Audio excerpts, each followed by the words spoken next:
comedian na si Conan O'Brien nasa Pilipinas ngayon para sa taping ng kanyang travel show na Conan O'Brien Must Go. At celebrity couple na sina Dingdong Dantes at Marian Rivera kinilala sa 11th Eduk Circle Awards. Yan at iba pa sa ating Ulat Showbiz.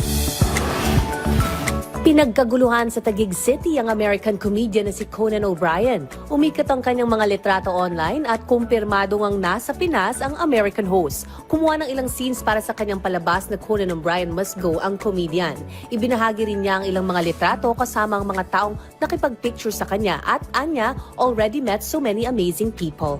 Nag-post naman ang aktres na si Sab Magolona ng kanyang reaksyon sa Instagram. I'm shaking, tabi muna Tom Holland, ito ang ultimate crush ko. Ang Emmy Award-winning na palabas ni O'Brien ay available sa HBO Max.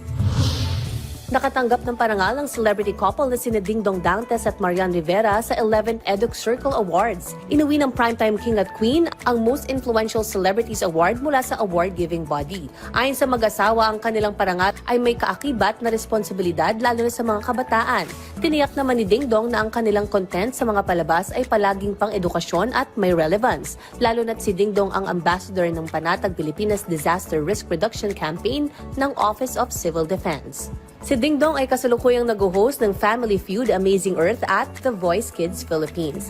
Bida rin siya sa paparating na serye na Master Cutter kasama sina Max Collins, Shuvi Estrada, Charlie Fleming at iba pa.